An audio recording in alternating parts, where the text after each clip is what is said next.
नमस्कार बंधुरा रान्नाघर থেকে আবার একটা রেসিপি নিয়ে চলে এলাম। আজকে বানাবো তেলাপিয়া মাছের দই কারি। তার জন্য দেখুন এখানে তেলাপিয়া মাছ নিয়ে নিয়েছি। এবার এখানে হলুদ দিয়ে দেবো, হলুদটা অল্প পরিমাণে দেবো আর লবণ দেবো।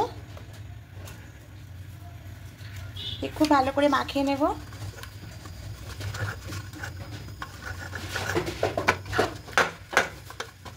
খুব ভালো করে মাখিয়ে নিয়েছি। এবার এইভাবে আমি 5 মিনিট রেখে দেবো। এবার কড়াইয়ে সরষের তেল দিয়ে দেবো।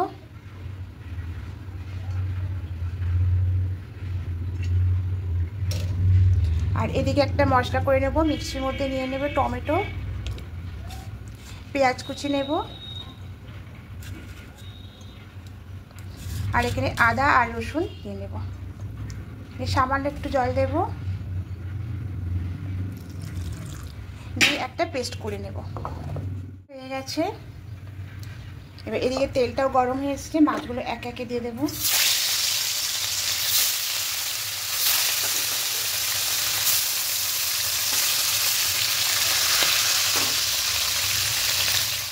উল্টে নেব।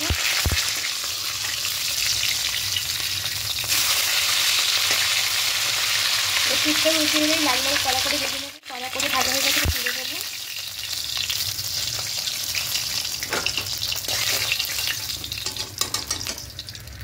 এবার এই তেলের মধ্যে একটু কালো জিরে ফোড়ন দেব।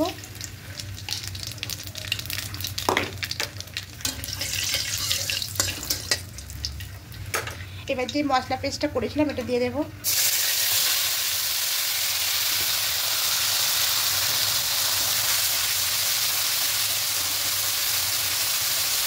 খুব ভালো করে একটু কষিয়ে নেব। কষিয়ে নিয়েছি। এবার একে একে গুঁড়ো মশলাগুলো সব দিয়ে দেব। লঙ্কা গুঁড়ো, হলুদ গুঁড়ো, জিরে গুঁড়ো আর ধনিয়া গুঁড়ো দিয়ে দিলাম। মিক্সিতে জলটা দিয়ে একটু জলটা সামান্য দিয়ে দেবো।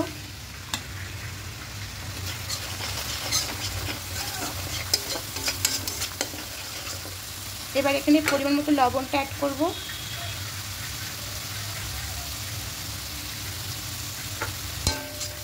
খুব ভালো করে একটু কষিয়ে নেব।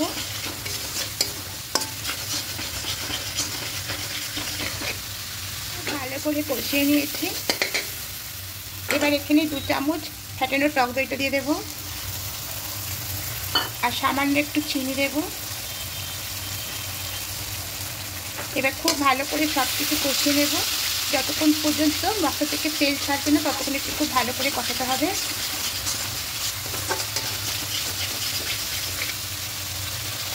ভালো করে কষিয়েছি, মশলা থেকে তেল ছাড়তে শুরু করেছে একদম। এবার এখানে পরিমাণ মতো জলটা অ্যাড করব।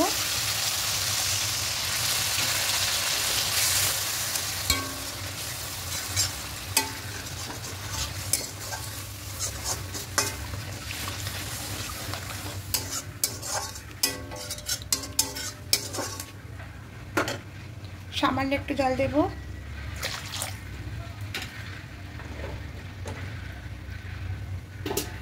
এবার ঢাকা দিয়ে দেবো, জলটাকে ফুটতে দেব। এখন জলটা ফুটতে শুরু করে দিয়েছে। এবার একে একে মাছগুলো দিয়ে দেব।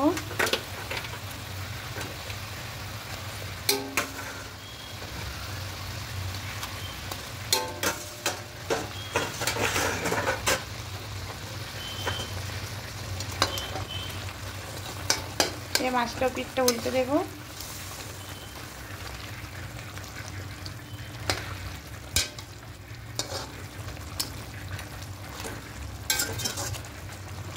এর উপর দিয়ে ধনেপাতা দিয়ে দেবো।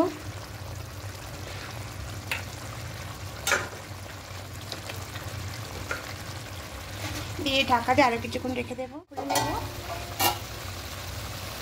মাছটা একদম হয়ে গেছে।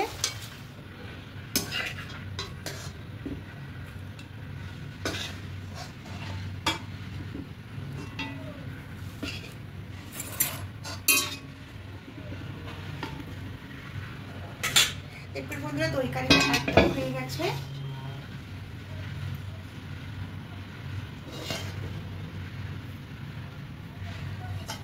আর বন্ধুরা যদি আমার রেসিপিগুলো আপনাদের ভালো লেগে থাকে অবশ্যই কমেন্টে জানাবেন। আর নতুন বন্ধুরা অবশ্যই সাবস্ক্রাইব করে পাশে থাকবেন। আপনাদের কমেন্টগুলো ভীষণ ভালো লাগে। আবার নতুন রেসিপি নিয়ে চলে আসবো। আজকের মতো টাটা।